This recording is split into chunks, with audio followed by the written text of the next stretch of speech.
क्या वचन सुनाते हैं संत जन कि भाई जैसे कपड़ा मैला हो जाता है, उस कपड़े के मैल को साफ करने के लिए कई विधि अपनाता है धोबी।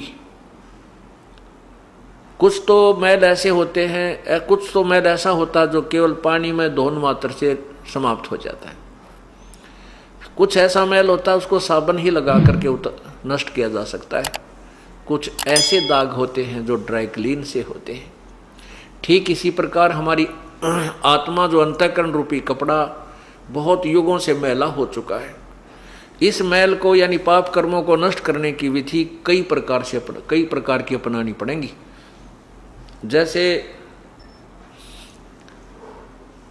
जैसे रोगी डॉक्टर के पास जाता है, डॉक्टर उसको पीने की दवाई अलग से देता है, कैप्सूल न्यारे देगा, गोली अलग से देगा और फिर मालिश की दवाई अलग से देता है। इन सभी औषधियों का प्रयोग करके स्वस्थ हुआ जाता है। इसी प्रकार इस हमारे को ये दीर्घ रोग लगा हुआ है जन्म और मृत्यु का। इस जन्म मृत्यु के रोग को काटने के लिए हमें कई प्रकार की उपचार अर्थात कई प्रकार की उपासना जैसे जैसे भी विधि है वो सब अपनानी पड़ती है। इसलिए हमारे ऊपर जो पाप कर्मों का धब्बे लगे हैं, दाग लगे हैं, मैल चढ़ा हुआ है, उसको काटने के कई तरीके बताए। जैसा आपने कल यजुर्वेद में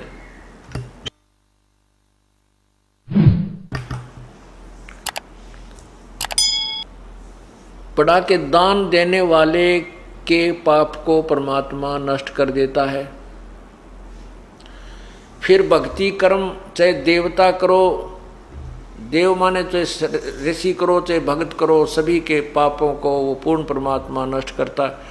इसी प्रकार जैसे कुछ तो पाप ऐसे हमारे सेवा से कटेंगे। यहाँ सत्संग में आने से हम जितनी कुछ सेवा करेंगे, कोई जिसकी भी जैसी इच्छा है, जैसी भी उसका शरीर काम कर सकता है, नियत यार है मैं सेवा करूं। यहाँ पर केवल एक प्रभुता की भूख लेकर नहीं आवे, एक रोगी बनकर आवे। जैसे डॉक्टर के पास रोगी कितना ही सेठ हो चाहे अफसर हो अधिकारी हो, जब उसको ये पता चल जाएगा कि तुझे कोई भयंकर बीमारी है और वो क्लियर नहीं हो पा रही है, उसके ट्रीटमेंट के लिए जो हॉस्पिटल में जाता है तो उस समय वो भूल जाता है तू कौन है, तू क्या है। वो अपने आप को एक रोगी समझता है और रोग कटाना उसका उद्देश्य होता है। डॉक्टर के पास उसके नखरे नहीं होते। जहाँ डॉक्टर कहता है लेट जा, वो लेट जाता है। वो कहता है वहाँ जाइए रिपोर्ट लेकर, वो चल पड़ता है। वहाँ बैठ जाइए, वहाँ इंतजार करता है। इसी प्रकार हमने सत्संग में आकर के अपने आप को उस रोगी की तरह समझना चाहिए कि हमारे जन्म मृत्यु का दीर्घ रोग लगा हुआ है और गुरुजी वहाँ पर डॉक्टर होते हैं, उनके हर एक आज्ञा का पालन करना हमारा कर्तव्य बनता है। तो यहाँ पर आओगे तो सेवा करने की नीत हो। जैसे कोई कुछ भी काम चल रहा है, क्योंकि यहाँ पर कहीं शेड लग रहा है कि तो चिनाई हो रही है या कोई खाने पीने का व्यवस्था है या बस ये टाट बिछाने हैं, तो एक भक्त टाट बिछाने लग रहा है तो आपकी नीयत हो उठ कर मैं भी मदद करूं। अगर वो ज़्यादा हो जाते हैं, नीयत आपकी रहे कि मैं करूं। अगर आपका समय नहीं मिलता है, आपको नहीं, और भक्त काफ़ी कर रहे हैं, आप चेष्टा भी करते हो करने की, नहीं भी अवसर मिलता है, आपकी नीयत है सेवा करने की, तो आपकी वो सेवा परमात्मा के चरणों में गिनती हो जाएगी कि इसकी नीयत है करने की, तो आपकी सेवा ही काउंट हो जाएगी। वो सेवा में ही आपका वो लिखा जाता है कर्म। भाव ये है कहने का कि नो शर्म नहीं मानना कि मैं इतना बड़ा अधिकारी हूँ या बड़ा सेठ हूँ या मैं नो हूँ, मैं मैं बिछाऊँगा वरना शर्म आओगी। हो सकता है 1 2 3 बार आने में तो कुछ दिन ये महसूस हो सकता है, फिर बार बार आओगे तो वो मरोड़ भी ख़त्म हो जाएगी, क्योंकि ये मरोड़ ख़त्म करें पार पड़ेगी। तो इस प्रकार कोई किसी प्रकार की भी सेवा है, उस सेवा से भी हमारे कुछ पाप नष्ट होते हैं। दूसरा ये है कि हम जो सुबह शाम दोपहर के नित्यनेम करते हैं, ये ज्ञान यज्ञ है, ये सत्संग है, ये ज्ञान यज्ञ है। एक धर्म यज्ञ है जो भंडारा चल रहा है परमात्मा के, हंस आते हैं, सदा व्रत दिन रात चलता है यहाँ भगवान का। ये इसमें जिस चीज़ का भी जो सहयोग है वो धर्म यज्ञ हो रही है। किसी का 1 रुपया, किसी के 100 रुपये, किसी के 1000 रुपये, किसी के 10,000, किसी के लाख, उनकी उसी रेशो में आपको पुण्य मिल रहा है। ये धर्म यज्ञ है। एक यहाँ पर हवन यज्ञ चल रही है, जो हमने ज्योति जगा रखी है। जितने पाठ चलते हैं प्रत्येक की एक ज्योति जगाते हैं। एक ज्योति में लगभग 3 दिन के अंदर 1 किलो घी, 750 ग्राम घी, अच्छी मोटी ज्योति बन जाता, 1.25 किलो घी भी लग जाता है। अब ये तो 5 दिन चलेगा। तो इस प्रकार ये हवन यज्ञ हो रहा है। इस 5 दिन के अंदर लगभग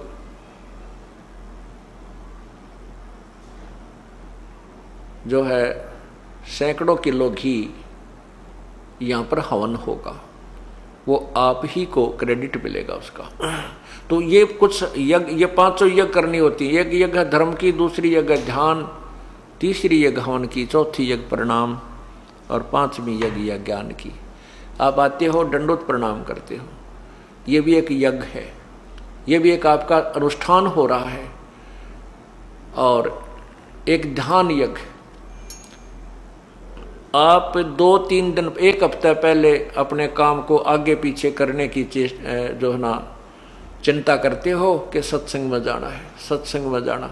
ये ध्यान आपका वहाँ से शुरू होगा, ध्यान यज्ञ। और फिर यहाँ आकर के भगवान की आपको रह रह के याद आती है, वचन सुनते हो, आपकी आत्मा के अंदर वो चोट लगती है, वो जहाँ पर मैल होता है वो हट जाता है, आत्मा परमात्मा की तरफ ध्यान जाता है।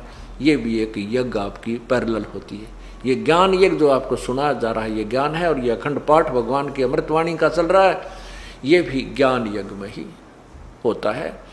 तो इस प्रकार ये सभी और फिर जो ज़्यादा धब्बे हैं आपके ऊपर लगे हुए, वो मंत्र रूपी ड्राई क्लीन से आपके साफ किए जाएंगे। जब ही सतनाम हृदय धरो, भयो पाप को नासे, मानो चिनगारी अग्नि की, पड़े पुराने घासे। ये पुराना घास या पहले के पाप कर्म जो संचित कर्म हमारे हैं और ये प्रारब्ध में लिखे हैं, ये एक ऐसा घास जानो, पुराना घास, सूखा घास, और उसमें एक माचिस की सींक लगा कर जलाकर उसमें डाल दीजिए, सबको जलाकर भस्म कर देगी, और फिर हवा चलेगी, उस राख को भी इधर उधर फेंक के कति नष्ट वष्ट कर देगी। इसी प्रकार ये सत्य नाम, सच्चा नाम जो है, इस नाम के भजन से, जाप से, पूरे गुरुते लेकर के आपके सभी पापों को नष्ट कर दिया जाएगा। तो कुछ पाप ये ऐसे हैं जो इस सत्यनाम से और सारनाम से कटेंगे। और ये तीनों ताप क्या होते हैं? कोई देव रुष्ट हो जा, कोई किसी पर जंतर मंत्र कर दे, गाल गलवा दे, टूना टोटका करवा देता है, और कोई किसी को शराप दे देता है, कोई देवता रूस गया, हमारी भैंस ने दूध ना दिया, हमारा खेड़े वाला बाबा रूस गया। तो ये परमात्मा का नाम लेने के बाद सब ठीक हो जाते हैं, कोई रुष्ट नहीं होता, ना ही कोई किसी का टूना टोटका हमारे नाम लिए प्राणी के ऊपर नहीं हो सकता, ये गारंटीड बात है। नहीं उस पर किसी के श्राप का असर होगा। यदि देखो हम गलती करेंगे नहीं, यदि हम गलती करेंगे तो फिर तो कोई भी गलती हमारे ऊपर अटैक कर सकता है। गलती का अर्थ है कि हम कोई नियम ना तोड़ें, फिर हमारे ऊपर कोई किसी का भी कोई प्रभाव नहीं हो सकता।